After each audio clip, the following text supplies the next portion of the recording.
Okay guys, तो last class में हमारा मेथड हो गया था लीस्ट कॉस्ट मेथड, राइट।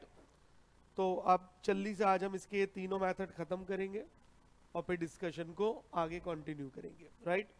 तो अब हम बात करेंगे, हेडिंग डालेंगे मेरे साथ साथ, north west corner method.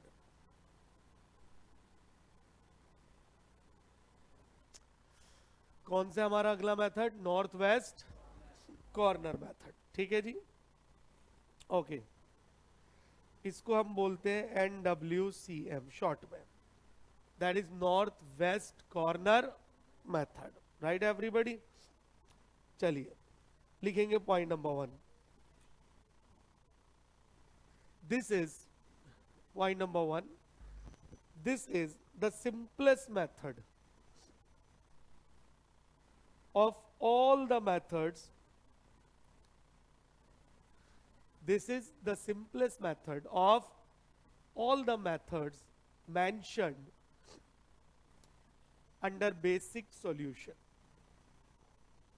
This is the simplest method of all the methods mentioned under basic solution. Full stop. Point number 2. The name of the method,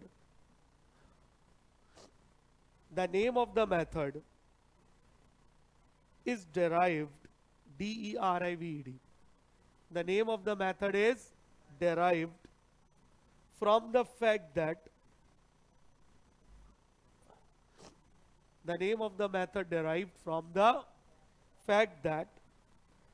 the solution begins by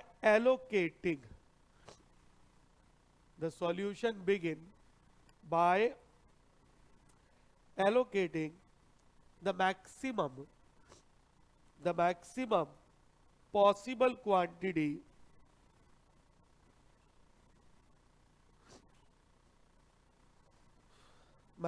possible quantity to the northwest or top left corner, to the northwest or top left corner cell of the transportation matrix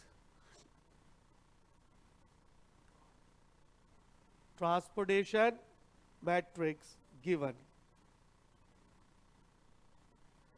transportation matrix given, ठीक है। देखिए ये बहुत ही simple method है, जैसे मैंने अभी बताया, इसमें कुछ नहीं है समझने वाला, ध्यान से देखना।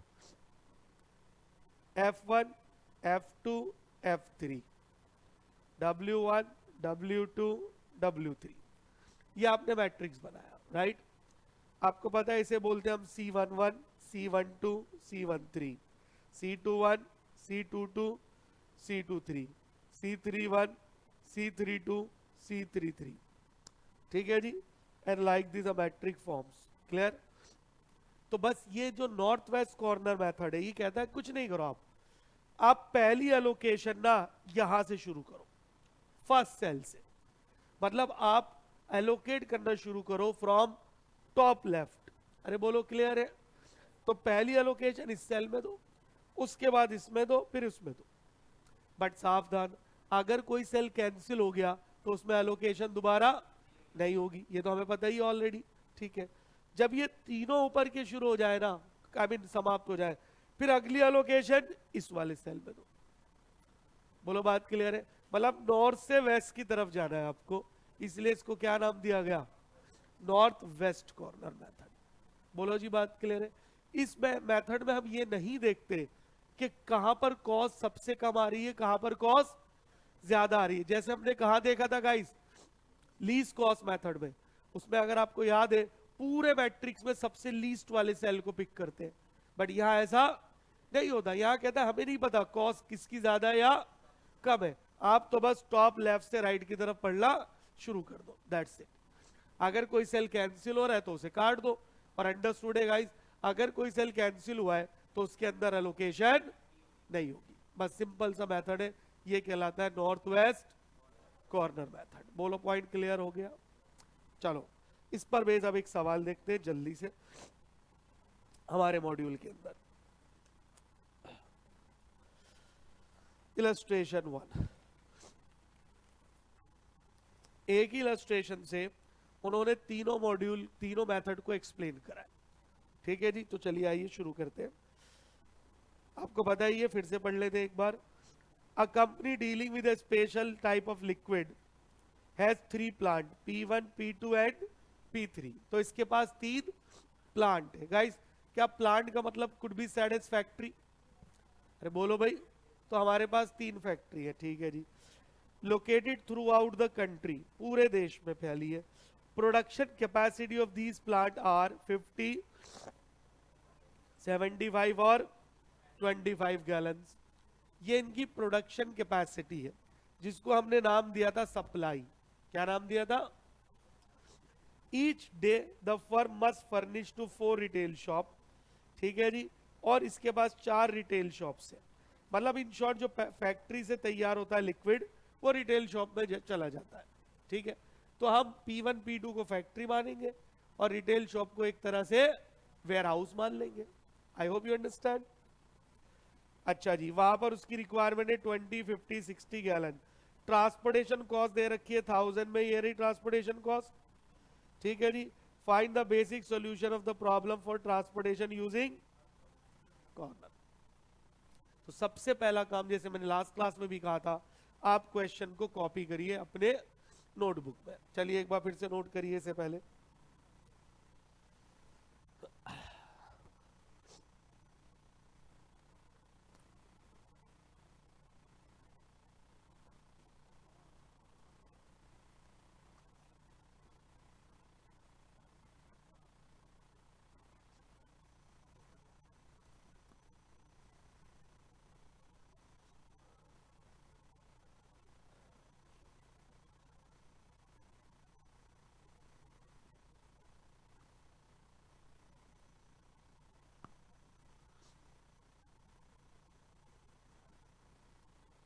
हो गया जी? चलिए अब इसको मैं भी कॉपी कर लेता हूं अपने पास।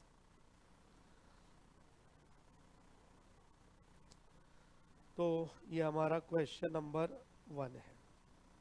यहां लेंगे हम P1, P2, P3, यहाँ R1, R2, R3, R4, 3576 ये इसकी कॉस्ट है।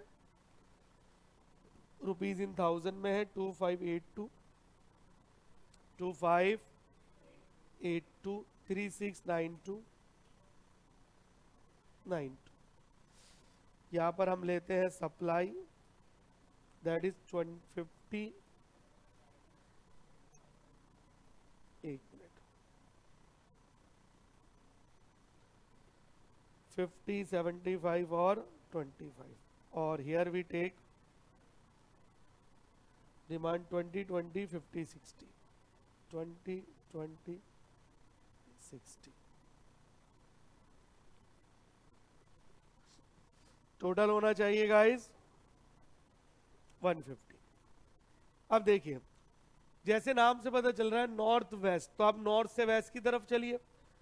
आप पहली एलोकेशन C11 में देंगे, चाहे यहां कॉस्ट सबसे ज्यादा आ रही हो या सबसे कम आ रही हो।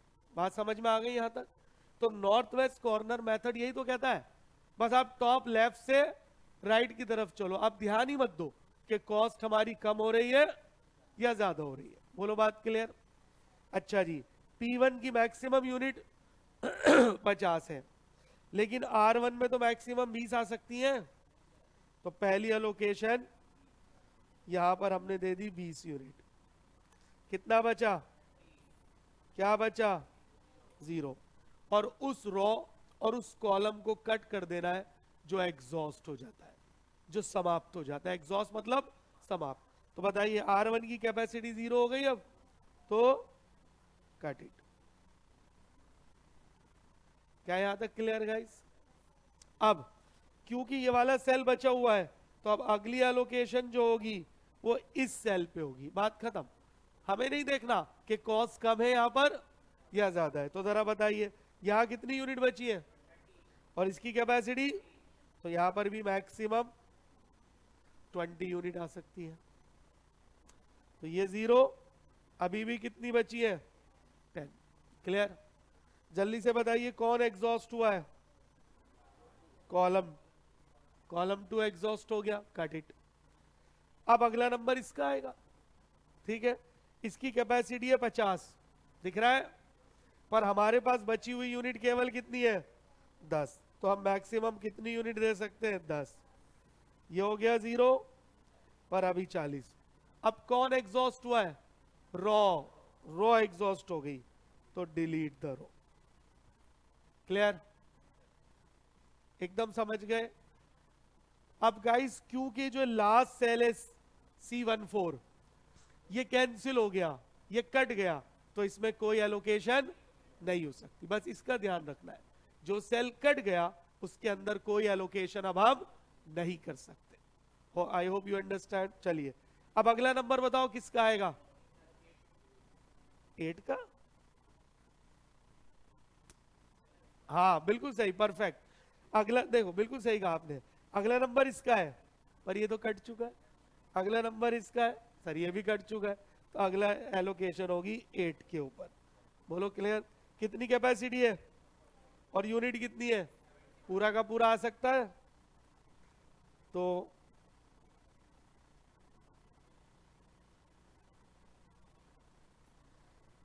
पूरा 40। ये हो गया 0, यहां बचे कितना? कौन गया?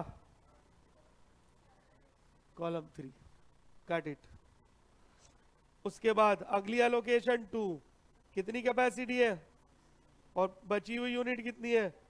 35, पूरा आ सकता है। ये हुआ 0, ये बची 25। What is? ये खत्म। एक एक लाइन क्लियर है गाइस? चलिए दैट्स ग्रेट। अब उसके बाद तो अब कोई ऑप्शन ही नहीं है, बस ये बचा हुआ है। तो यहां पर 25, ये भी 0, ये भी 0, और इसको भी आप काट दीजिए, ऐसे भी ऐसे भी। फिनिश्ड। ये मेथड होता है north west corner method, right everybody? चलिए अब जब ये आप ये सब कट कर लें तो आप दोबारा से इस मैट्रिक्स को डिजाइन करिए। Is that clear? With allocation. और अब आपको सप्लाई और डिमांड की जरूरत नहीं है, ठीक है? कोई भी दिक्कत है तो आप पूछ सकते हैं, यू गॉट एनी डाउट?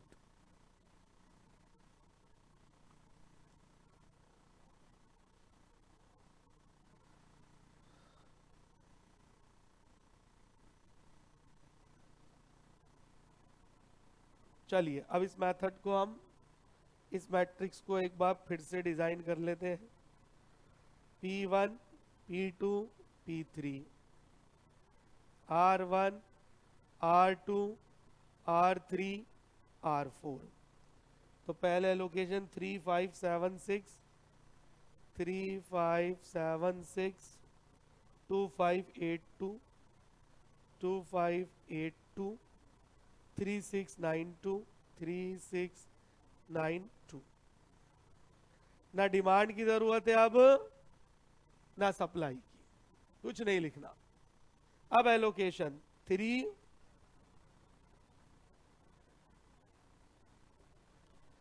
कहाँ गया?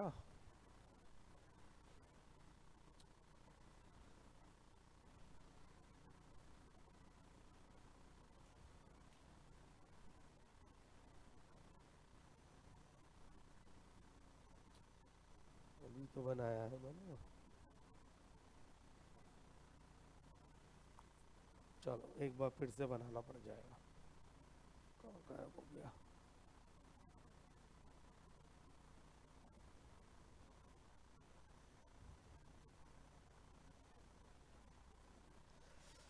चलो यार एक बार फिर से बना लेते हैं। P1, हाँ हाँ वो डिलीट हो गया by mistake. P1 P2 P3 R1 R2 R3 R4, ठीक है भाई।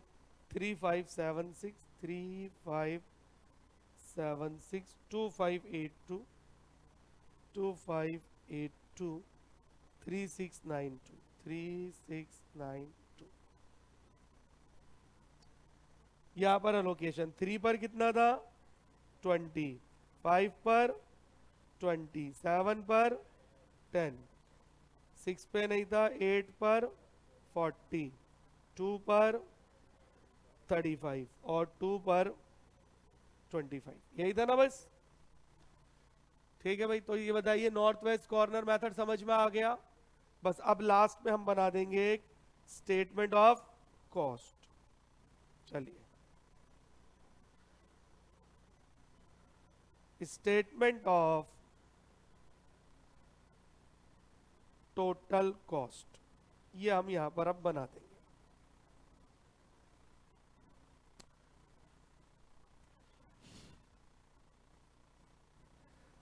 तो यहां पर आप लिखेंगे प्लांट, यहां पर आ जाएगा गाइस रिटेल शॉप, और यहां पर आ जाएगा हमारे पास टोटल कॉस्ट। चलिए अभी बताइए, प्लांट 1 हमने कहा सप्लाई करा रिटेल शॉप 1 में 20 यूनिट 30 रुपए का प्राइस, तो ये होते हैं 60 रुपए, यस और नो।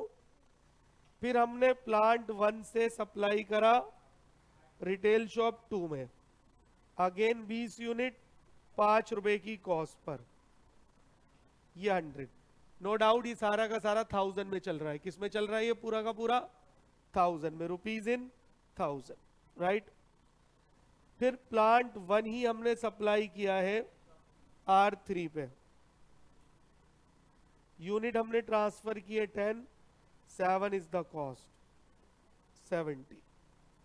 उसके बाद प्लांट 2 कहाँ सप्लाई हुआ है R3 में, 40 यूनिट 8 के रेट पर 320,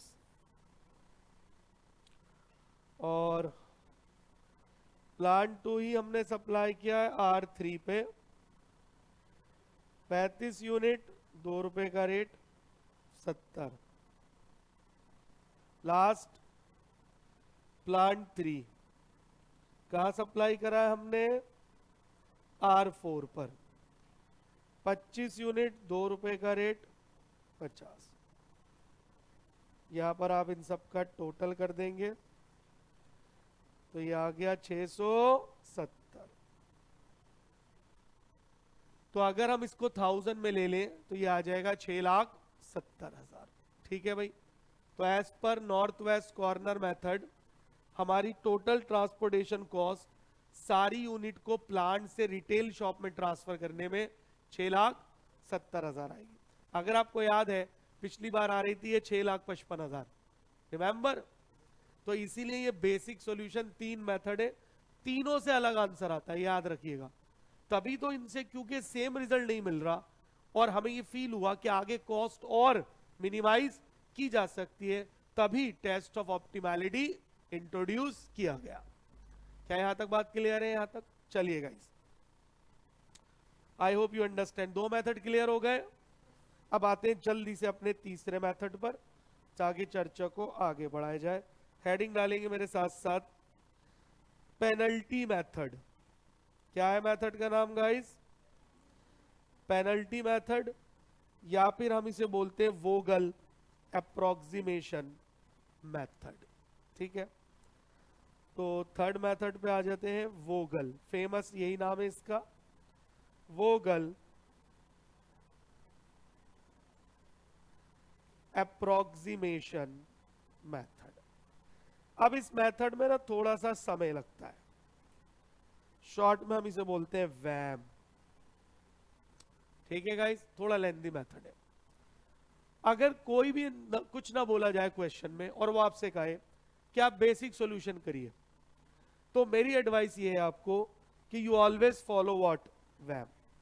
क्योंकि हमने बाद में ऑब्जर्व किया कि जो वोगल मेथड है ना, ये हमें बहुत ज्यादा नियरेस्ट रिजल्ट दे रहा है, बहुत ज्यादा एक्यूरेट रिजल्ट दे रहा है as compare to the previous two method. बोलो बात क्लियर है? और दूसरी बात, जब हम वोगल मेथड यूज करते हैं और बाद में अगर हम क्या लगाते हैं गाइस, टेस्ट ऑफ ऑप्टिमैलिटी, तो हम रिजल्ट तक जल्दी पहुंच पाते हैं एज कंपेयर टू बाकी दोनों मेथड, उसमें बहुत समय लगता है। बोलो क्लियर है? तो अगर क्वेश्चन शांत रहेगा और वो बोलेगा जी बेसिक सॉल्यूशन दे दो, तो we are suppose to apply Vogel method. Clear? चलिए लिखिए स्टेप्स, पहले स्टेप जानेंगे, उसके बाद कि कैसे अप्लाई होते हैं वो सीखेंगे। ठीक है गाइस? लिखिए स्टेप 1, लिखिए first of all, step 1, first of all we should calculate, first of all we should calculate the penalty, first of all we should calculate the penalty for each row and column. First of all we should calculate the penalty for each row and column, full stop। Penalty full stop के बाद लिखेंगे penalty is the positive difference, penalty is the positive difference of first minimum value, penalty is the positive difference of first minimum value and next minimum value, and next minimum value, that is step 1। अभी मैं सारे step आपको apply करना बताऊंगा। Step 2 लिखेंगे, step 2 identify, step 2 identify the highest penalty from all the value of penalty, identify the highest penalty from all the value of penalty, bracket में लिखिए both row and column, bracket close, both row and column, bracket close, and then identify, bracket close के बाद, and then identify the least cost cell, and then identify the least cost cell to the highest penalty, to the highest penalty column और row, to the highest penalty column or row, and allocate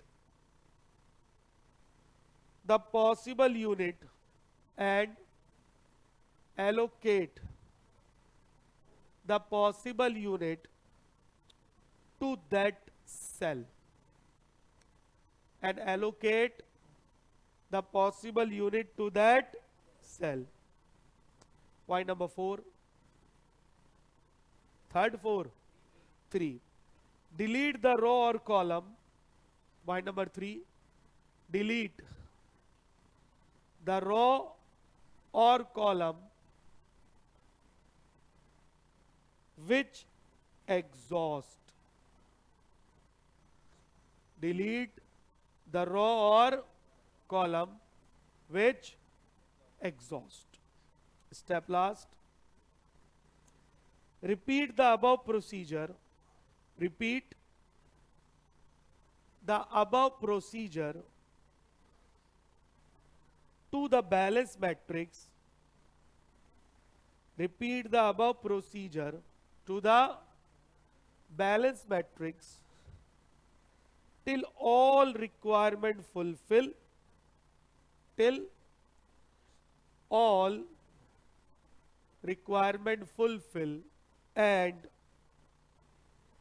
capacity exhaust till all requirement fulfill, come on, and capacity exhaust, जब सारी requirement पूरी हो जाए और हमारी capacity क्या हो जाए, एग्जॉस्ट हो जाए। ठीक है जी, चलिए, ये होता है वैम मेथड, या फिर हम इसको बोलते हैं penalty method. I hope you guys understand, either you call it VAM or you may call it penalty. अब आइए, अब इस सवाल को हम कैसे सॉल्व करते हैं, एक बार फिर से उसी क्वेश्चन को दोबारा करते हैं, फिर बीच में वैरायटी ऑफ क्वेश्चन इंट्रोड्यूस करेंगे। राइट एवरीबॉडी, चलिए, आपके पास क्वेश्चन तो लिखा हुआ है, एक बार फिर से उसको अपने सामने रिपीट कर लीजिए। तो यहां पे था हमारे पास P1, P2, P3, R1, R2, R3, R4, यहाँ पे था 3, 5, 7, 6, 3, 5, 7, 6, 2, 5, 8, 2, 2, 5, 8, 2, 3, 6, 9, 2, 3, 9, 2, यही था ना भाई? ओके, फिर यहाँ पर हमारे पास थी डिमांड जो कि थी 20, 20, 50, 60, 20, 20, 50, 60, and guys, here we have supply, it was 50, 75 और 25, इसका टोटल 150 आना चाहिए, यू मेक श्योर। ठीक है जी, चलिए, अब ये सेम क्वेश्चन हमारे सामने, अब वो कह रहा है जी आप इसे सॉल्व कीजिए वैम से, पेनल्टी मेथड से। तो देखो शुरुआत कहां से होती है, सबसे पहले ये होती है रोज, तो आप डबल डबल पेनल्टी कैलकुलेट करेंगे, penalty for row as well as penalty for column. ठीक है, अब सर ये पेनल्टी है क्या, तो हम इसको यहां पे लिखेंगे P1, ये रो वाइज चलना है, क्या चलना है। अब इस पहली रो को आप बहुत ध्यान से देखिए, कैन यू सी दैट 3, 5, 7, 6 दिख रहा है, इस रो में दो सबसे लीस्ट सेल उठाइए, सबसे लीस्ट, एक सर 3 है और एक 5 है, बोलो यस और नो, और इन दोनों का पॉजिटिव डिफरेंस लीजिए, क्या लीजिए, पॉजिटिव डिफरेंस। तो दो लीस्ट हो गए 3 और 5, तो इनका पॉजिटिव डिफरेंस आ गया 2, इस 2 को हम क्या बोलते हैं, पेनल्टी। क्या बोलते हैं, अब सर इसका मतलब क्या है, what do you mean by penalty, इसका मतलब यह है कि क्योंकि इस पूरी रो में सबसे लीस्ट है 3, तो जो P1 है उसकी गुड्स जो है वो R1 में जानी चाहिए, पर किसी कारणवश, अगर आप उसे R1 में नहीं लेके जाते तो फिर आपके नेक्स्ट ऑप्शन क्या होगी, R2, बट R2 जो है उससे कितना ज्यादा है, तो ये 2 रुपए आपके पेनल्टी पड़ेगी अगर आप उसे P1 को R1 में लेकर नहीं जाते। बोलो समझ में आया या नहीं।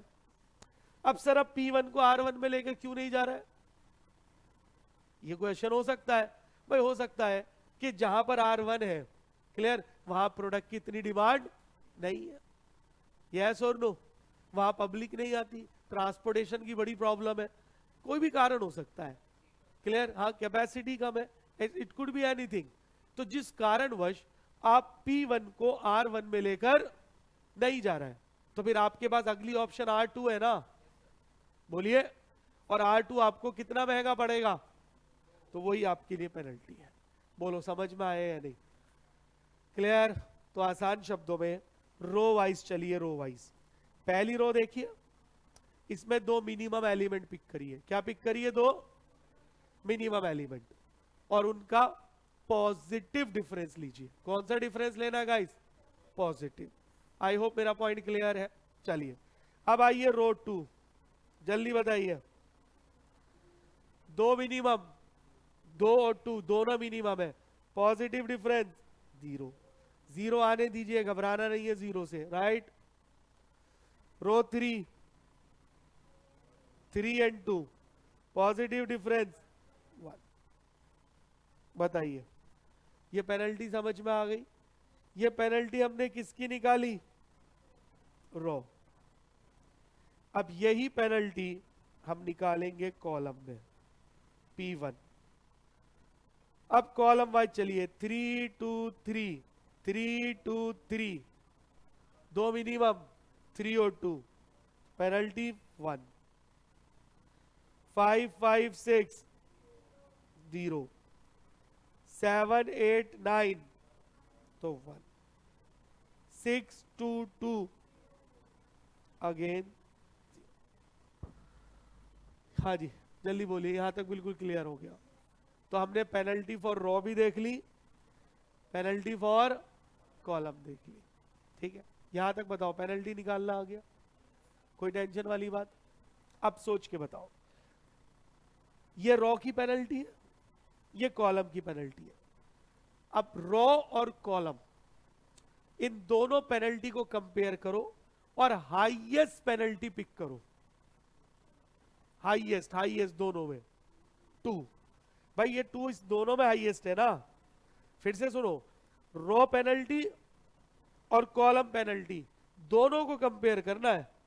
अरे बात क्लियर है? और उसमें से हाईएस्ट चुनना है। तो ये आ गया 2, इसके ऊपर हम ऐसे एरो लगा देते हैं। जानते हो इसका मतलब क्या है? कि जो पेनल्टी हाईएस्ट है ना, चाहे वो रो की हो चाहे वो कॉलम की हो, उस रो और उस कॉलम में एलोकेशन होगी। अरे बोलो, बात क्लियर है? अब क्योंकि हाईएस्ट पेनल्टी रो की है, तो ये एरो ये दर्शा रहा है कि इस रो में क्या होगी? एलोकेशन होगी। अरे बोलो, पॉइंट क्लियर हो गया? एलोकेशन का वही नियम है, उस रो का सबसे लीस्ट सेल। बताओ लीस्ट सेल क्या है? 3, तो पहली एलोकेशन 3 में होगी। क्लियर? यहां पे मैक्सिमम 50 और यहां पे 2, तो कितनी आ सकती है? 20। बोलो, एकदम क्लियर है? ये कितना बचा? 30। ये कितना बचा? 0। डिलीट द रो और कॉलम विच एग्जॉस्ट। ठीक है जी, जल्दी बताइए, समझ आ गया कि नहीं आ गया? एकदम 100% क्लियर। अब जान दो अगला स्टेप क्या है? वो है 4th स्टेप। क्या लिखा है? रिपीट। जब तक रिपीट करे जाओ, जब तक सारे कॉलम सारी रोज कैंसिल नहीं हो जाती। बस ये होता है वैम। मुश्किल नहीं है कुछ भी। और अब हमारा अंडरस्टैंडिंग लेवल इतना बढ़ गया है कि हमें एक बारी में चीजें समझ आ रही है। आ रही है कि नहीं आ रही? चलिए आइए, मैं ही सॉल्व कराता हूं पूरा सवाल। अब आते हैं पेनल्टी 2 पर। अब देखो यार, नेचुरल सी बात है भाई, जो कट गया वो गया, उसकी जरूरत थोड़ी है। अब पेनल्टी 2 देखिए, नोट भी करते जाइए साथ साथ। अब बताइए, ये मैंने अभी कट कर दिया था ना, तो फिर ये क्या हो गया? हाँ, क्या हो रहा है आज? चलो फिर से कट कर देते। ये तो कट कर दिया था यार, चलिए कोई बात नहीं। P2 पे आ जाते हैं। अब जो कट गया उसे नहीं लेना। अब बताओ 5 7 6, इसमें 2 लीस्ट बताओ जी। 5 और 6, डिफरेंस 1। क्लियर है? 5 8 2 3, सही है। 6 9 2 4, ठीक है। अब आ जाइए यहां पर कॉलम की पेनल्टी। यार जो कॉलम कट गया वहां काटी लगा दो। अब उसकी पेनल्टी हम नहीं लेंगे। 5 5 6 0, 7 8 9 1, 6 2 2 again 0। Come on guys, VAM clear हो रहा है? अब आइए फिर से। अब P2 देखिए ध्यान से, P2 और रो पेनल्टी कॉलम पेनल्टी को कंपेयर करो, हाईएस्ट पेनल्टी सेलेक्ट करो 4, इसके ऊपर क्या लगा दो? एरो। इसका मतलब रो हाईएस्ट आई है तो उस रो में एलोकेशन होगी, राइट। चलिए अब एलोकेशन का वही नियम है, सबसे मिनिमम सेल कौन सा है 2। अब देखो यहाँ 25 यूनिट है P3 की, बट इसकी कैपेसिटी 60 है, पर यूनिट तो 25 ही है, तो मैक्सिमम एलोकेशन 25। ये हो गया 0, यहां कितना बचा 35। अब मुझे बताइए कौन एग्जॉस्ट हुआ है, रो या कॉलम, रो, तो डिलीट, डिलीट। कम ऑन, समझ में आ गया है कि नहीं आ गया? जो एग्जॉस्ट होता जाए उसे डिलीट करते जाओ, कितना सिंपल सा लॉजिक है, दैट इज कॉल्ड वैम। आइए अब P3 की बात करेंगे। सर कब तक चलाना है? जब तक सारी row and delete column delete ना हो जाए। आओ जी P3, जो गया वो गया। अब देखो यहां पर वही बचा हुआ है 5 7 6, 1 आ गया, 5 8 2, 3 आ गया, यहां पे क्रॉस। क्यों सर? क्योंकि है ही नहीं तो करना क्या है। P3 पहला क्रॉस 0 1 4, ठीक है, सो दैट इज P3। चलिए अब फिर से बताइए हाईएस्ट पेनल्टी। अब कॉलम में आइए, कहा आइए, कॉलम में, तो अब हम यहां एरो बनाएंगे, मतलब अब जो एलोकेशन होगी ना वो कॉलम में होगी। अरे बोलो क्लियर है एकदम? अब इस कॉलम का सबसे लीस्ट सेल 2, क्लियर है? देखो कितना स्पेस बचा है, और यहां यूनिट कितनी है, तो पूरी 35 जा सकती है। ये क्या हो गया 0, यहां कितना बचा 40। अरे बोलो क्लियर है? अब फिर से बताइए एग्जॉस्ट कौन हुआ है, कॉलम R4। क्या करें, कट, R4 को कट कर दीजिए। क्या यहां तक क्लियर हो गया? कोई भी प्रॉब्लम है तो आप पूछ सकते हैं।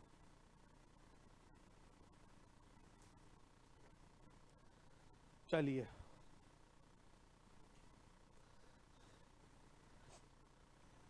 अब हम लेंगे P4। क्या लेंगे जी? देखना विजिबल है क्या? नहीं है, नहीं है विजिबल, छोड़। पेनल्टी 4, पहले रो 5 और 7 2, 5 और 8 3, और यहां पर कट। यहां पर आ जाओ P4, कट, ये बोलो 0 1, अगेन व्हाट, कट। ये तो गया ना, ठीक है जी, एवरीबॉडी क्लियर?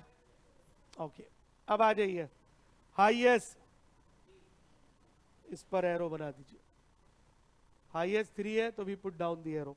अब इस रो में देखिए लीस्ट कॉस्ट 5, स्पेस कितना है 20, बट यूनिट कितनी है 40, तो मैक्सिमम कितनी जा सकती है 20 यूनिट जा सकती है। ये हो गया 0, और यहां भी कितनी बची 20, जो 0 हुआ है कट, ठीक है।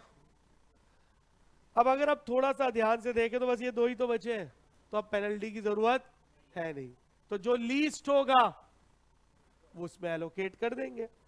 तो पहला क्या है लीस्ट 7, देखो यूनिट कितनी बची है 30, और स्पेस 50, तो पहले कितना आ गया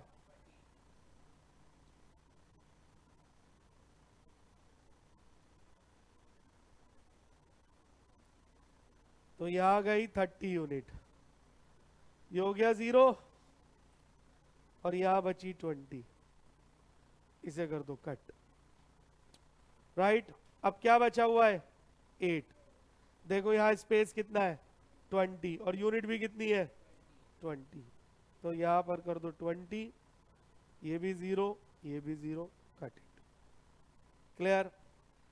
तो यानी सारे के सारे हमने कट कर दिए। बोलो, कोई दिक्कत वाली बात? अच्छा, अब कई बार क्या होता है guys, some time what happens, अभी तो क्वेश्चन एज ए डिजाइन था ये बुक में कि हाईएस्ट आ रहा था। अब जैसे मान लो 3 यहां पर भी है ना, ये मैंने हाईएस्ट ले लिया, यही 3 यहां पर भी होता सपोज, मतलब अगर रो और कॉलम दोनों की पेनल्टी हाईएस्ट भी होती और सेम भी होती, तो आप क्या करते? जैसे 3 यहां पर है ना रो में, यही 3 कहां पर होता? कॉलम में, तो पेनल्टी हाईएस्ट भी होती और सेम भी होती। तो उस केस में हमारा कॉस्टिंग ये सजेस्ट करती है चॉइस इज योर्स, आपकी मर्जी है, क्योंकि दोनों की हाईएस्ट आ रही है ना, तो आप चाहो तो कॉलम वाइज एलोकेट कर सकते हो या तो रो वाइज। बस उसमें एक बात का ध्यान रखते हैं, जहां मैक्सिमम यूनिट जा रही है उसको ले लो, चाहे वो रो हो चाहे वो कॉलम हो, बस बात खत्म। तो जहां पर दोनों सेम आ जाए तो वहां पर आप कॉलम में भी जा सकते हो और रो में भी जा सकते हो, पर हमें जाना कहां चाहिए? जहां मैक्सिमम यूनिट कवर अप हो रही है। अरे क्लियर है? चलिए, अब ये पूरी एलोकेशन हो गई हमारे पास। अब एक बार फिर से इसको, पहले इसको दोबारा डिजाइन करेंगे और फिर क्या बनाएंगे? Statement of cost. चलिए आइए फिर से बना लेते हैं। P1, P2, P3, R1, R2, R3, R4।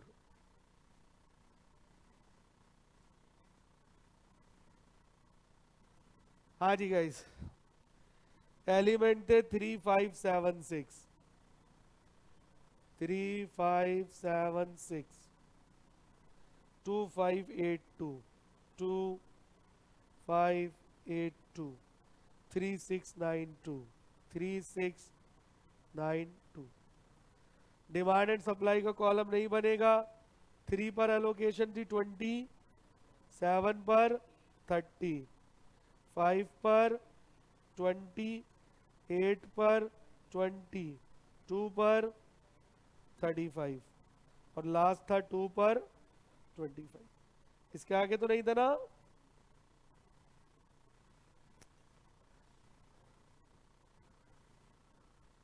ठीक है भाई, चलिए अब फटाफट से बना देते हैं हम स्टेटमेंट ऑफ। देखो यही प्रेजेंटेशन है एग्जाम की, यू अंडरस्टैंड मी? इसी तरह से आपको ये एग्जाम में सॉल्व करना है। थोड़ा सा अच्छी प्रैक्टिस कर लेंगे तो फिर ये थोड़ा स्पीडली हमसे सॉल्व हो जाएगा।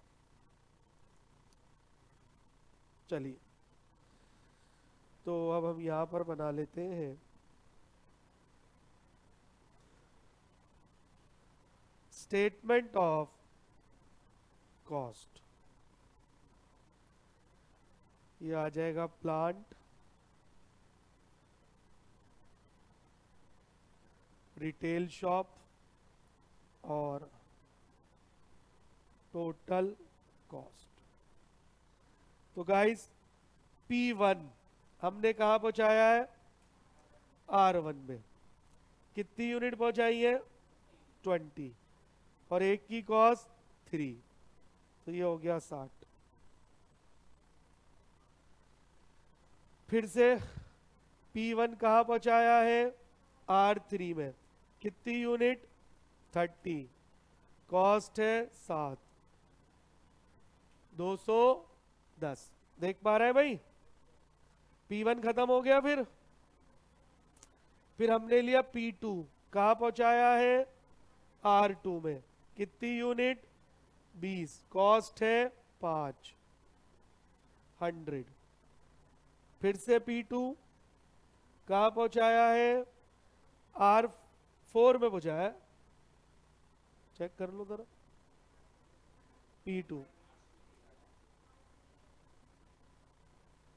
P2 3 बार है ना, तो एक बार ये पहुंचा है किसमें?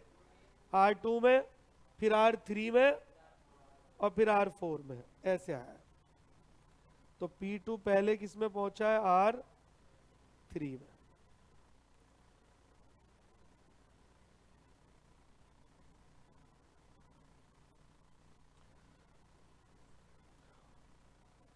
कितनी यूनिट पहुंचाई है? 20, 8 के कॉस्ट है 160, फिर से P2 R4 में 35 यूनिट, 2 इज द कॉस्ट 70।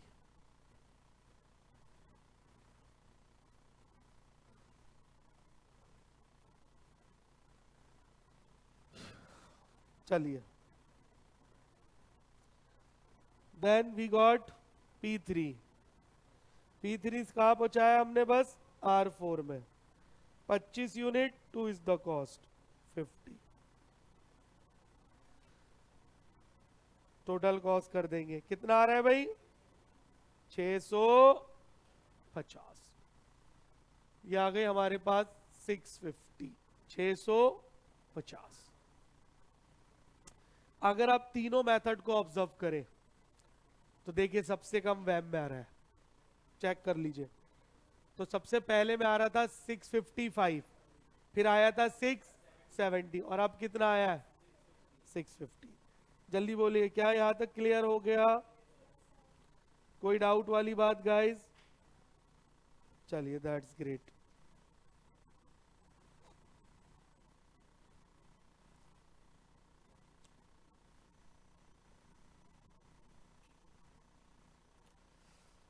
आइए अब थोड़ा सा वैम की प्रैक्टिस हम थोड़ी सी और करते हैं, ठीक है भाई? एक क्वेश्चन सफिशिएंट नहीं है, थोड़ा सा इसे और बढ़िया करके करते हैं। यहां तक कोई टेंशन वाली बात? कम ऑन एवरीबॉडी, आइए।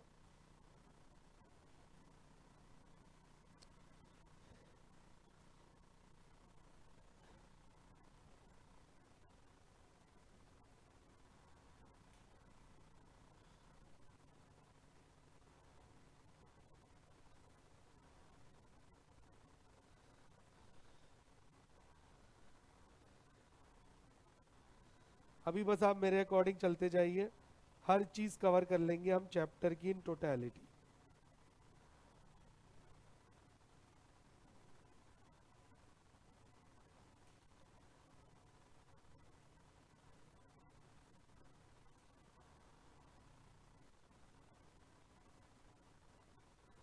चलिए, क्वेश्चन नंबर 5 देखते हैं मॉड्यूल का।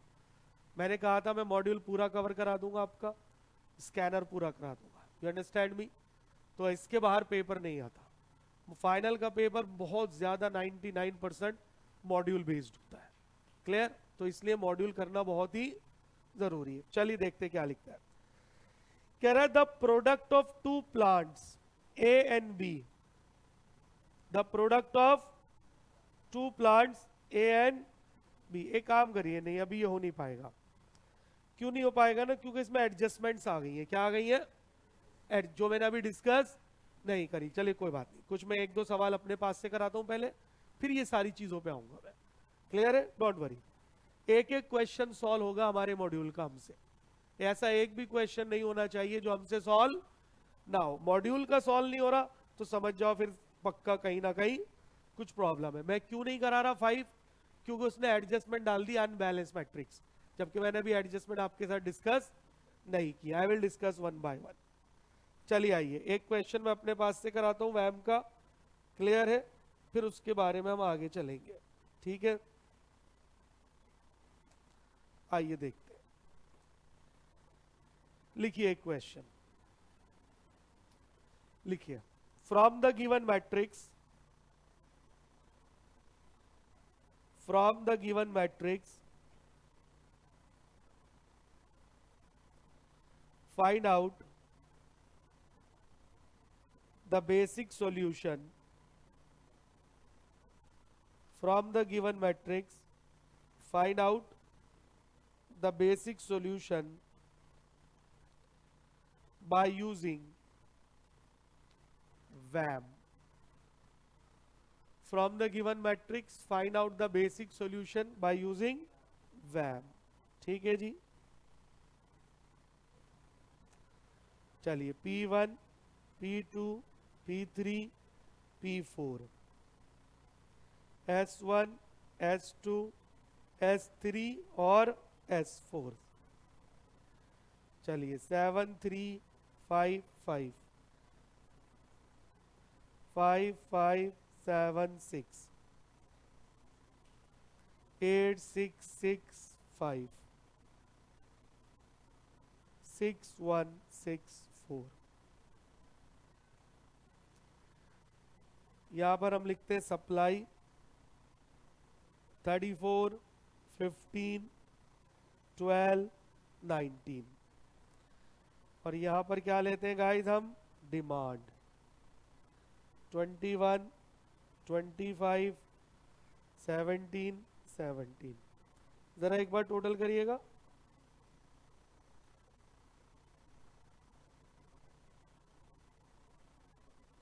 Thirty four 15 12 19। Use the calculator guys.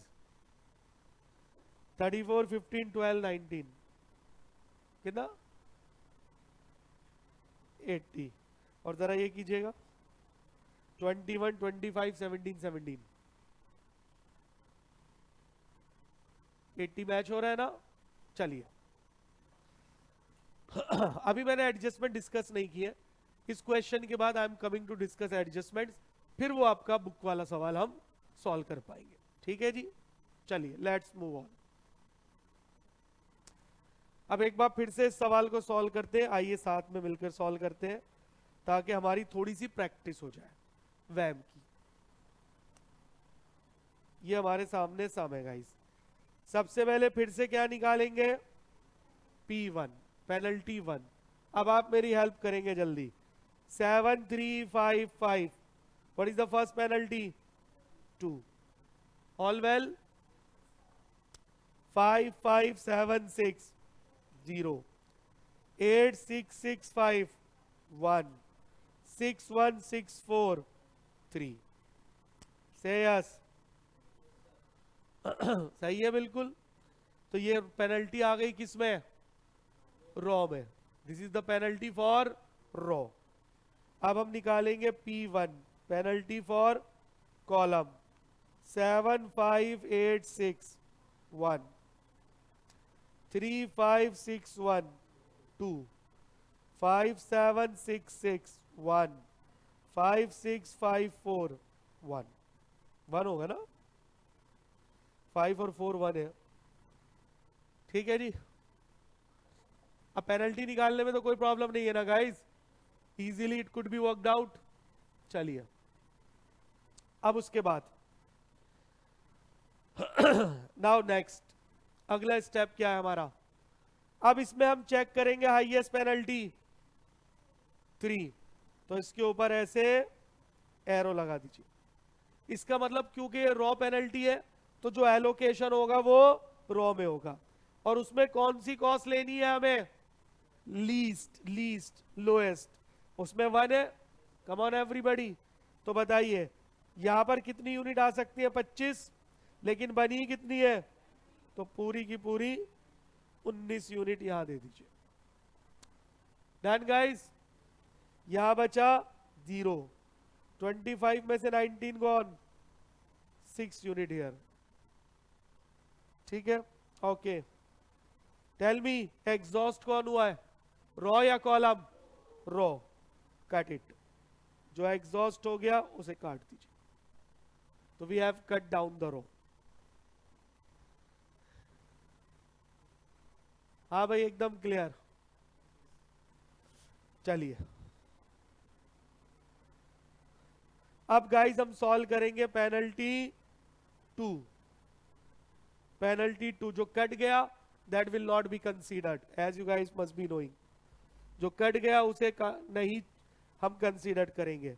7355 2 again 0 again 1 और यहां पे कट। ठीक है जी। चलिए शाबाश। अब देखो लो आप दूसरे ही सवाल में हमारी स्पीड बढ़ गई है।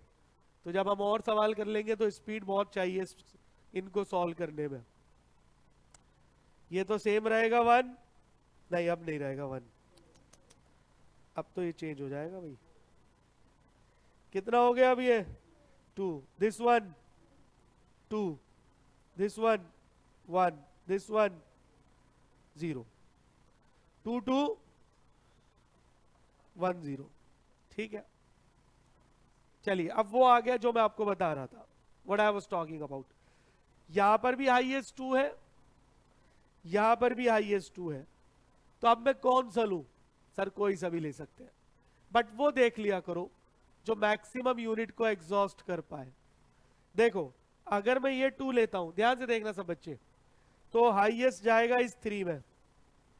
अरे बोलिए, इसकी कैपेसिटी सिर्फ 6 यूनिट की बची हुई है ना, छोड़ देते हैं इसे। अगर ये वाला 2 लेते हैं तो ये सबसे लीस्ट कौन सा है? 5। इसमें 21 है और इसमें 15, पूरी जा सकती है। अगर मैं ये वाला 2 लूं तो कितनी बची हुई है? 6। क्लियर है?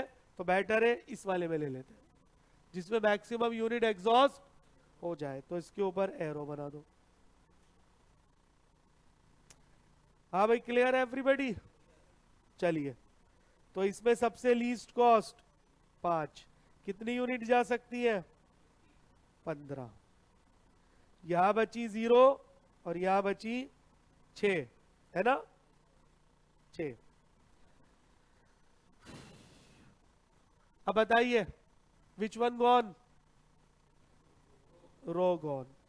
कट द रो, काट दीजिए इसे।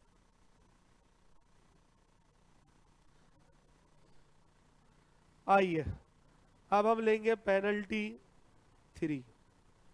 सो guys let's take it penalty 3।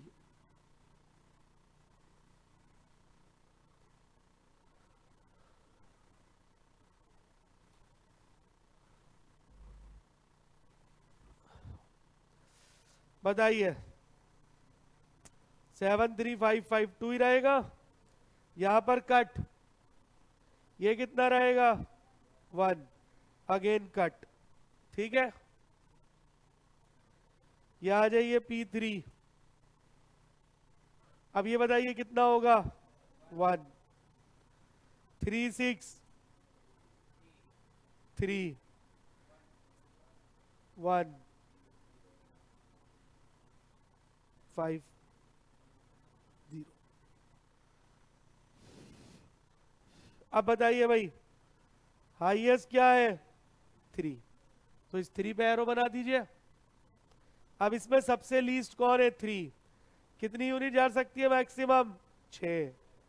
6 जा सकती है बस, 6 यूनिट। ये हो गया 0 और ये हो गया कितना? 28। 28 ही तो बचा।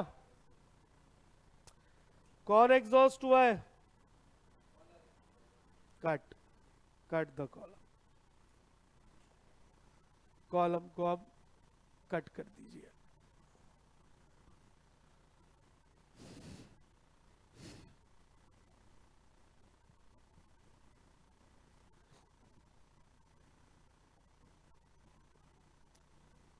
कोई भी डाउट है गाइस तो आप पूछ सकते हैं।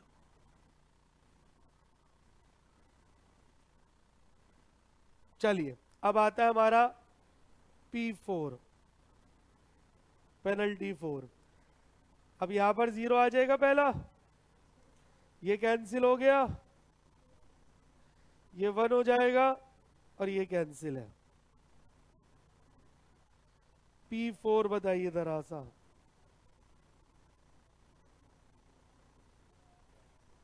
1, ये गया कैंसिल, 1 0। अब तो 1 ही 1 आ रहा है, तो आप कहीं पर भी एलोकेशन कर सकते हो, वेयर एवर यू वॉन्ट।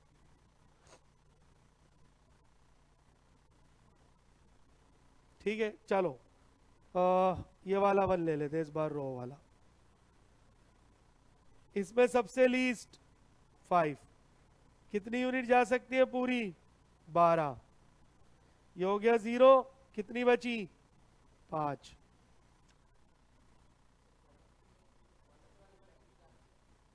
चलो अब ये ले लिया मैंने, ले सकते हैं, वो कोई गलत नहीं होगा। क्लियर है? एग्जैक्टली, उस पर कोई फर्क नहीं पड़ेगा। This is how it goes. चलिए भाई अब कौन कैंसिल हो गया? P3 gone. P3 gone.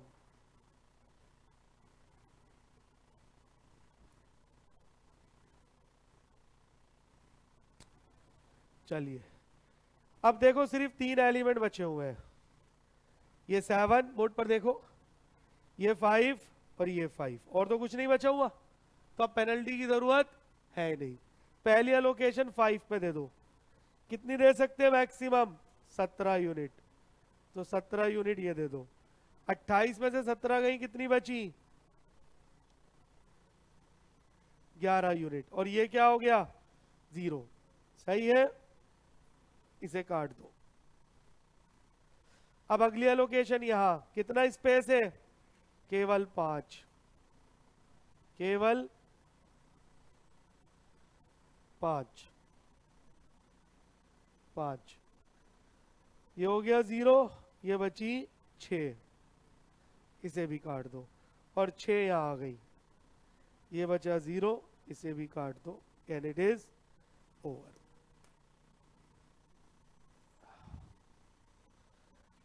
तो यहां पर ये हमारा कॉन्सेप्ट क्या हो गया गाइस, खत्म हो गया। कोई टेंशन, तो ये अब स्टेटमेंट ऑफ कॉज की जरूरत नहीं हो तो बना ही लेंगे हम, है ना। तो हमने तीनों मेथड सीख लिए, समझ में आ गई बात यहां तक, come on.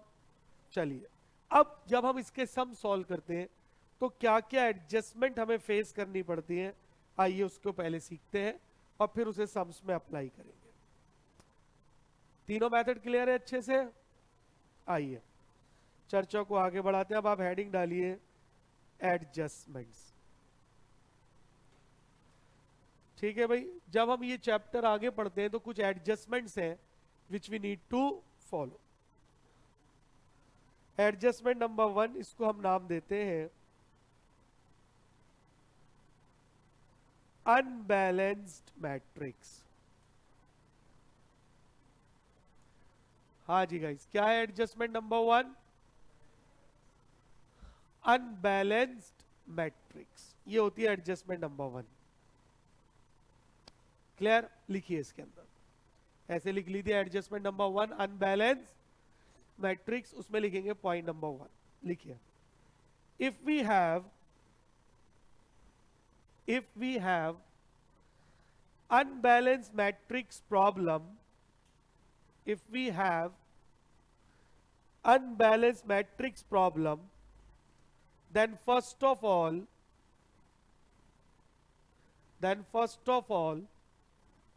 we should balance such problem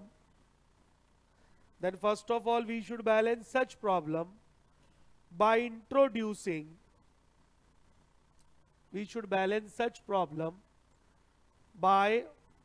introducing dummy row, dummy dummy dummy row or dummy column,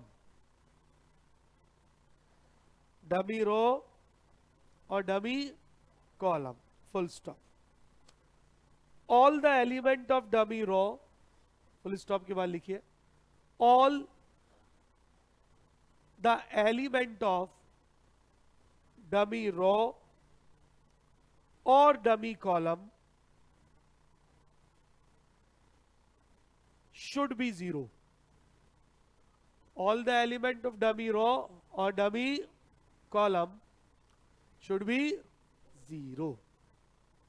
ठीक है जी, पॉइंट नंबर 2 लिखेंगे अब इसके अंदर, सब एक्सप्लेन करूंगा मैं क्या होता है। पॉइंट नंबर 2 लिखिए, the unbalance problem exist,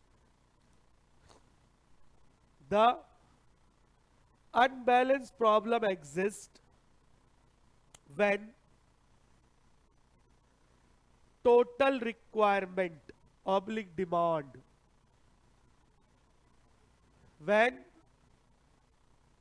total requirement oblique demand is not equal to,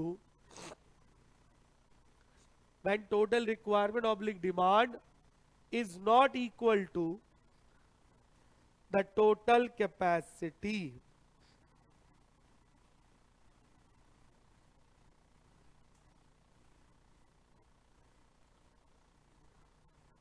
ठीक है जी, हो गया लिखने का काम। अब इसका मतलब समझिए सर, ये इसका मतलब है क्या? देखिए, ये आपने एक मैट्रिक्स बनाया, मान लेते हैं P1 P2 P3, W1 W2 W3, तीन ही वेयर हाउस है और तीन ही हमारे प्लांट है। ये इसकी कॉस्ट मन से बोल रहा हूं, 3 4 7 8 9 10 12 5 17। आपको पता है यहां पर हम क्या लेते हैं गाइस?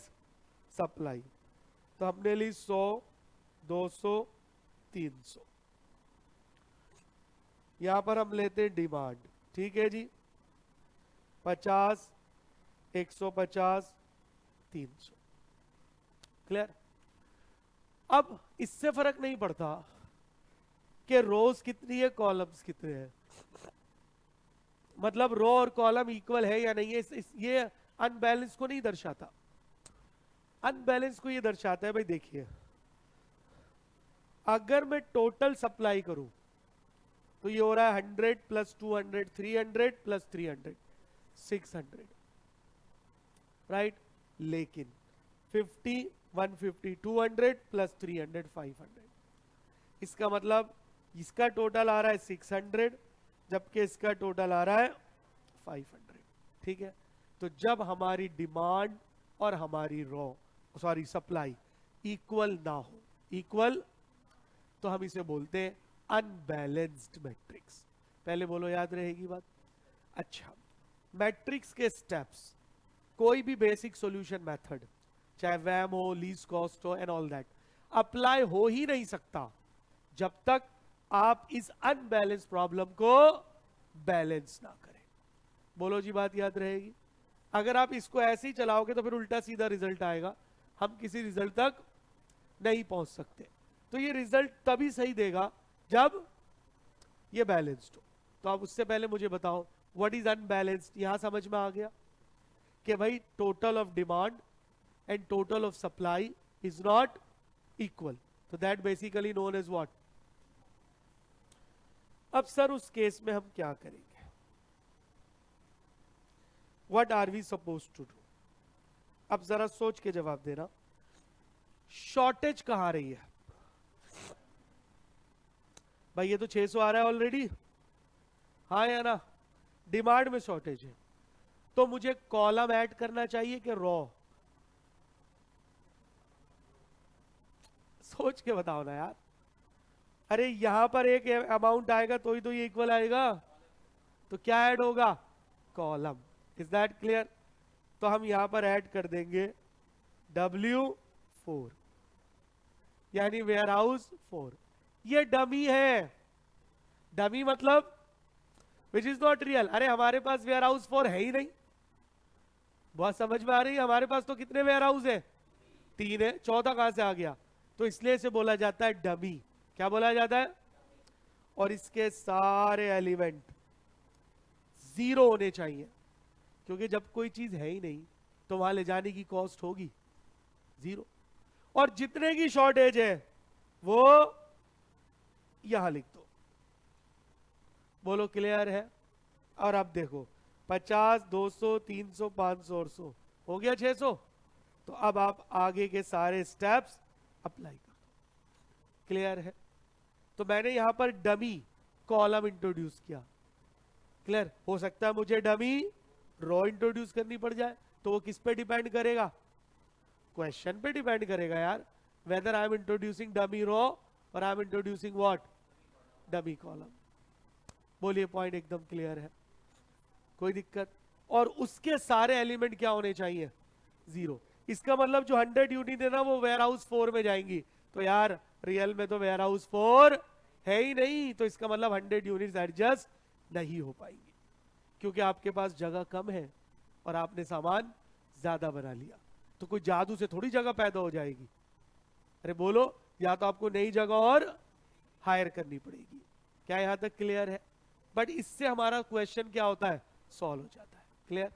इसके नीचे ये एग्जांपल नोट कर लो पहले, ताकि आपको याद रहे कि कैसे हुआ। ठीक है भाई?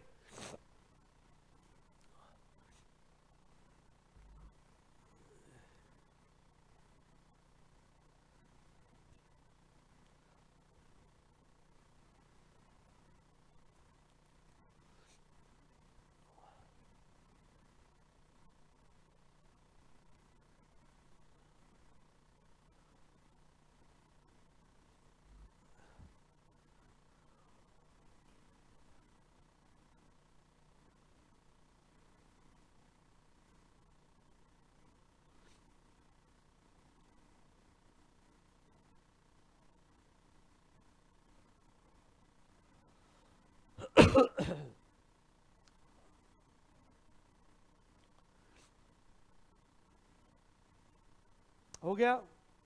इसके नीचे नोट लिखिए जल्दी से। The quantity assigned, note,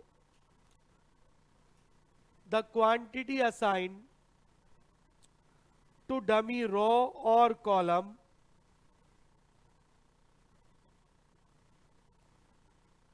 represents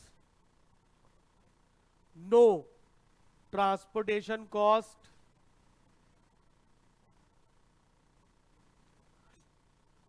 represent no or closing stock। Clear है गाइस? मतलब जो आप डमी को असाइन कर रहे हो ना तो वो ट्रांसपोर्टेशन कॉस्ट को रिप्रेजेंट कर रहा है और ना ही वो क्लोजिंग स्टॉक। तो ये होता है अनबैलेंस मैट्रिक्स, जिसे हमें सबसे पहले किस में कन्वर्ट करना है? बैलेंस मैट्रिक्स में। आई होप यू अंडरस्टैंड। एडजस्टमेंट 1 बिल्कुल क्लियर। आइए एडजस्टमेंट नंबर 2, इसको हम बोलते हैं मैक्सिमाइजेशन मैट्रिक्स। एडजस्टमेंट नंबर 2 को क्या बोलते हैं guys? Maximisation matrix.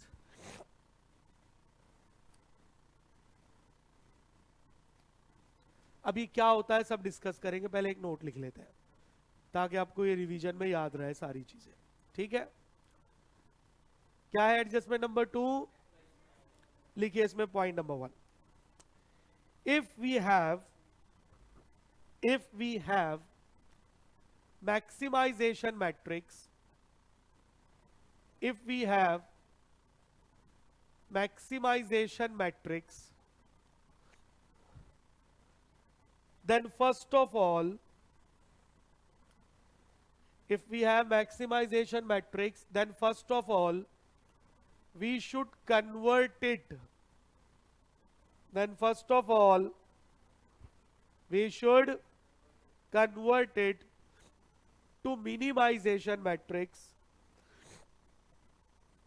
We should convert it to minimization matrix by subtracting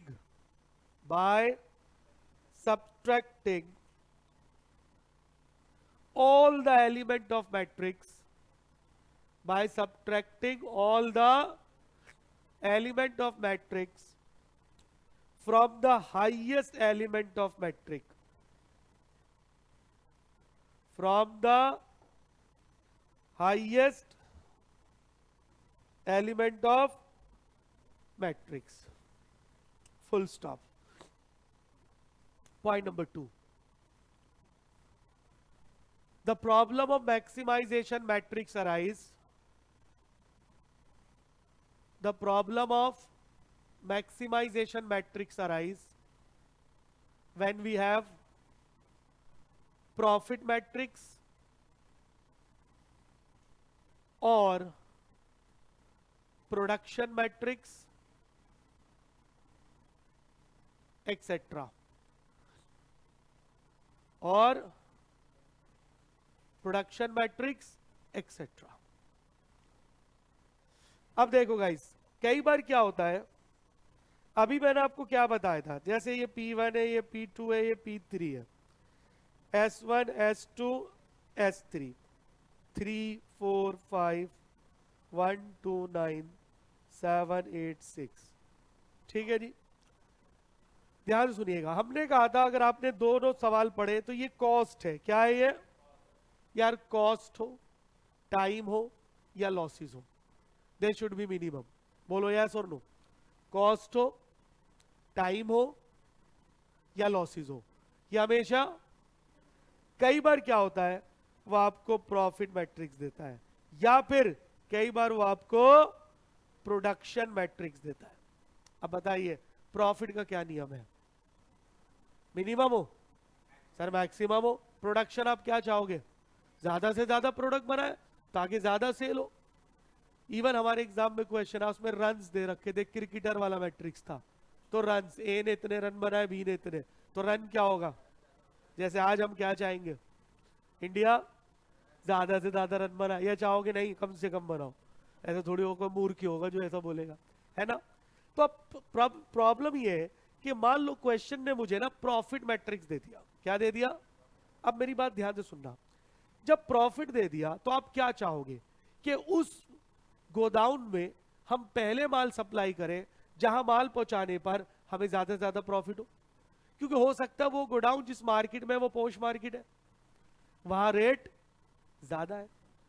ये बात आप मेरे साथ एग्री करेंगे ना कि हर मार्केट का प्राइस सेम थोड़ी होता है यार। बोलो यस और नो। मार्केट के आधार पर क्या होते हैं? प्राइस डिसाइड होते हैं। अब मैं दिल्ली में बात करूं, आप इस समय लक्ष्मी नगर में बैठे हो, तो यहां पर मेन मार्केट है मंगल बाजार, चीप मार्केट है, प्राइस बहुत कम है।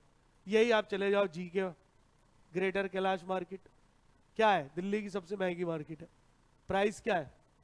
बहुत ज्यादा है।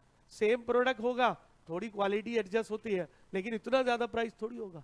करोल बाग चले जाओ, चांदनी चौक चले जाओ, तो डिपेंड करता है, as this is the market, उसके अकॉर्डिंग उसके प्राइस होंगे। क्लियर है? तो अब सवाल ये उठता है, ये उसने मुझे प्रॉफिट मैट्रिक्स दे दिया, तो अब मैं क्या चाहूंगा कि मुझे प्रॉफिट ज्यादा से ज्यादा हो। तो यार मैं उस फैक्ट्री का माल उस गोडाउन में पहुंचाऊंगा जो मुझे हाईएस्ट प्रॉफिट दे। जैसे मेरी एग्जांपल में सबसे हाईएस्ट क्या है, तो मैं चाहूंगा कि सारा माल S3 में पहुंचे। अरे बोलो, अब आती है समस्या। समस्या यह है कि हमारा ट्रांसपोर्टेशन जो डिजाइन किया गया है ना बाय मिस्टर हिचकॉक, याद है ना, भूल गए हो, वो डिजाइन किया गया है मिनिमम के ऊपर। किस पर?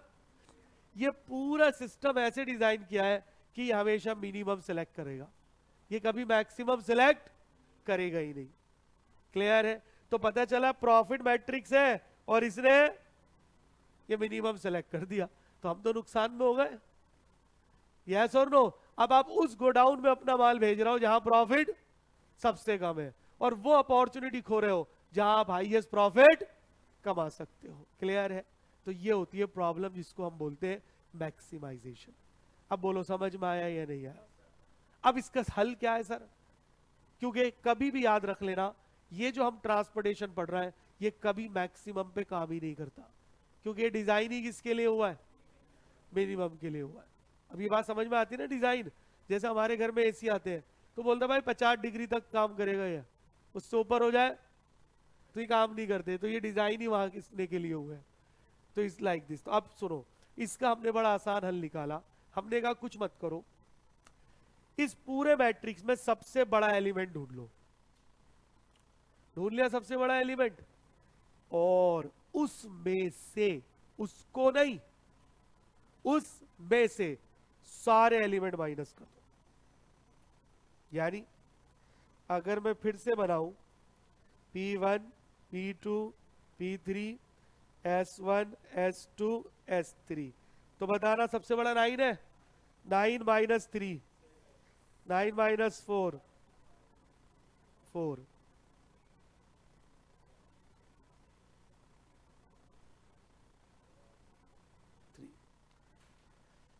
क्लियर? अब बताओ इससे फायदा क्या होगा? इससे फायदा मिनिमाइज हो गया। अब जब मैं ट्रांसपोर्टेशन लगाऊंगा तो ये किसे सिलेक्ट करेगा? मिनिमाइज को। ये सिलेक्ट करेगा 0 को, ये सिलेक्ट करेगा 1 को। क्लियर है? और लॉजिकली जहां 0 है वहां हाईएस्ट प्रॉफिट है, और जहां 1 है वहां सेकंड हाईएस्ट प्रॉफिट है। अरे बोलो क्लियर है? तो ये है इसका मैक्सिमाइजेशन मैट्रिक्स। आया समझ में? तो हम पूरा क्वेश्चन सॉल्व तो इससे करेंगे, मिनिमाइज से, लेकिन जब लास्ट में इंटरप्रिटेशन निकालेंगे ना, वो ओरिजिनल मैट्रिक्स से निकालेंगे। बस ये बात भूलना नहीं। स्टूडेंट जल्दबाजी में गलती क्या करते हैं, लास्ट में इंटरप्रिटेशन भी इसी से निकाल देते हैं। ठीक है जी?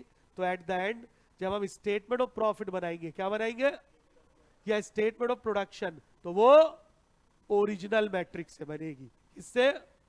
ओरिजिनल से। जल्दी बोलिए, पॉइंट क्लियर है? दोनों एडजस्टमेंट एकदम क्लियर हो गई? कहीं कोई प्रॉब्लम? चलिए शाबाश। चाहो तो नोट कर लो example if you want.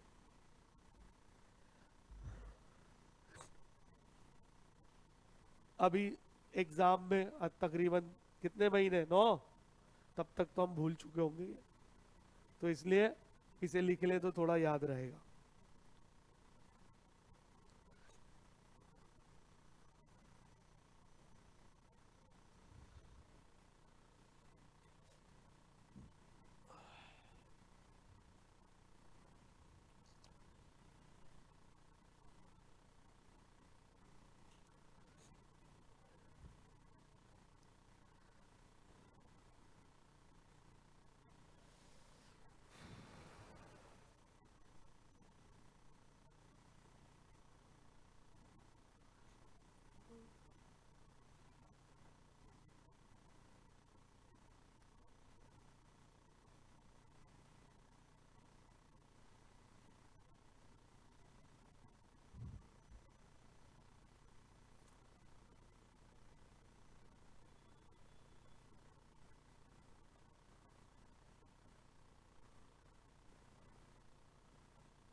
Done.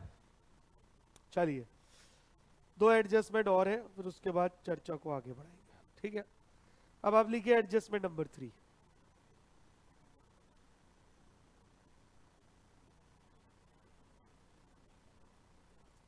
Adjustment number 3 लिखिए, if we have adjustment 1 and adjustment 2, if we have adjustment 1 and adjustment 2 simultaneously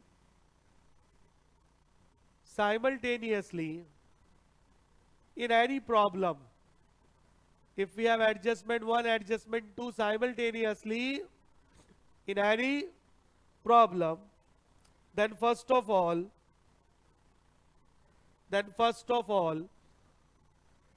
we should apply adjustment 1.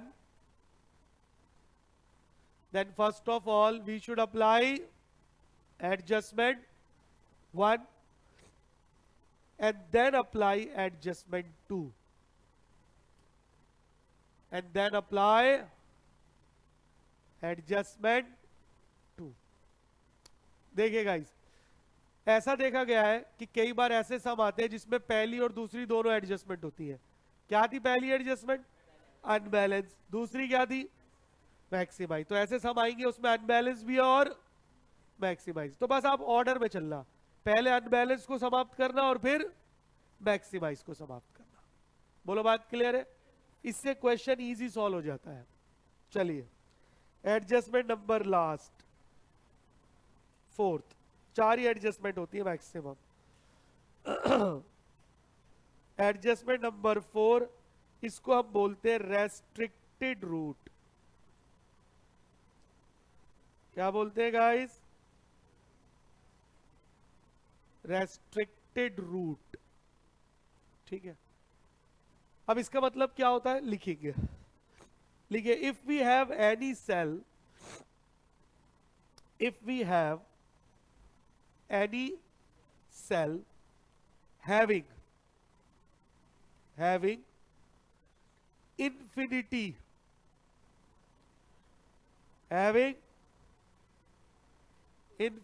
Bracket में बनाइए, यही तो है इंफिनिटी का साइन, हैविंग और डैश वैल्यू, इसी को डैश बोलते हैं। हैविंग इंफिनिटी साइन और dash value, comma, then we should not consider that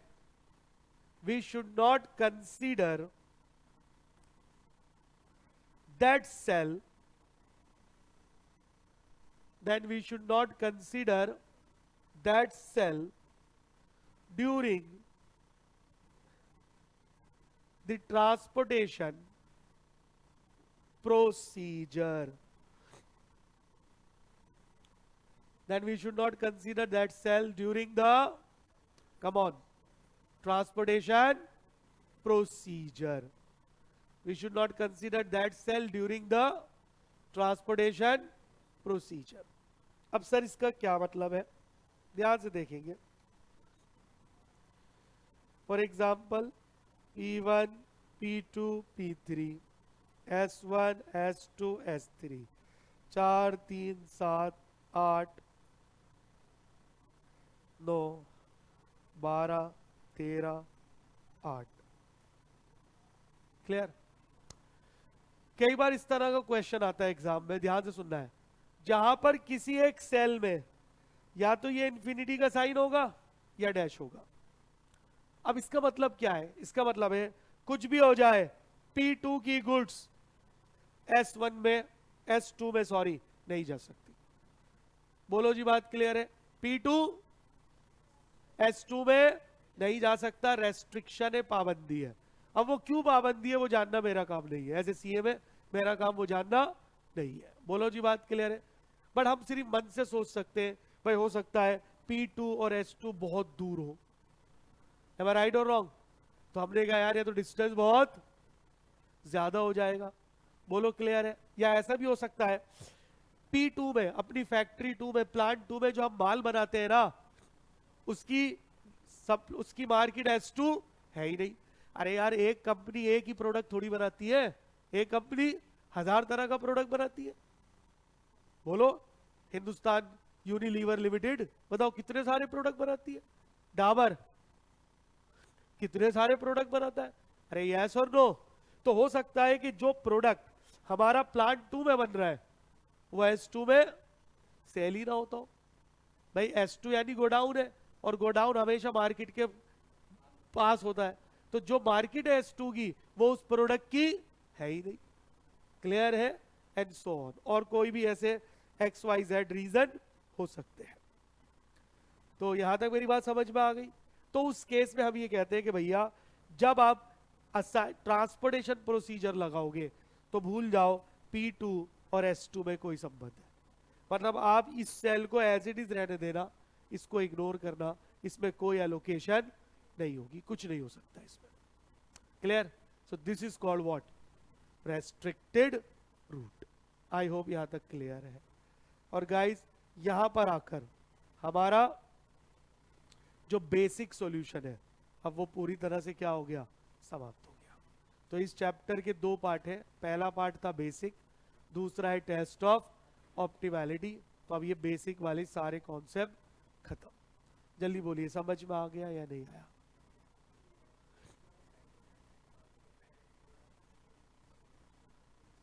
बिल्कुल इग्नोर, यहां पर कुछ भी नहीं हो सकता।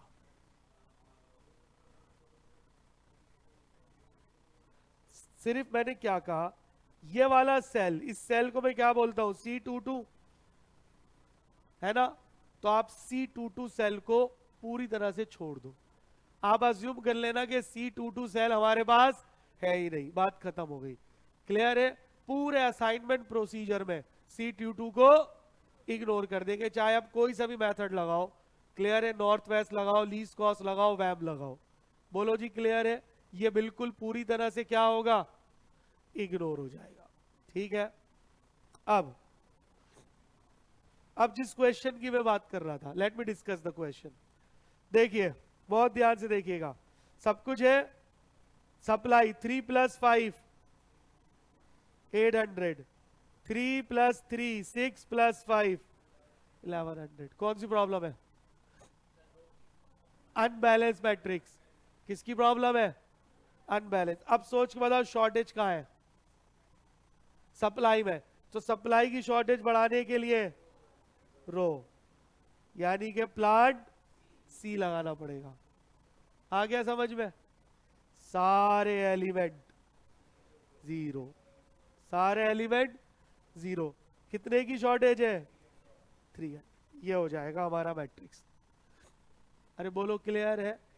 अच्छा, अब चेक करो, कोई ये मैक्सिमाइजेशन तो नहीं है? नहीं है। कॉज दे रखी है। क्या दे रखी है? कॉज दे रखी है। ठीक है जी। तो इसका मतलब सिर्फ इसमें एक ही एडजस्टमेंट है।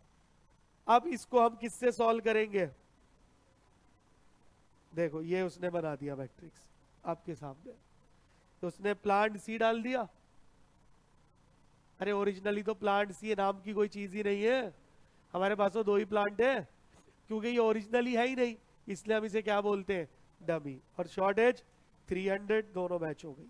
अब वो कह रहा है जी हम इसे किससे सॉल्व करेंगे? वैम से। अरे क्लियर? बस शुरू हो जाओ, कर सकते हो ना वैम?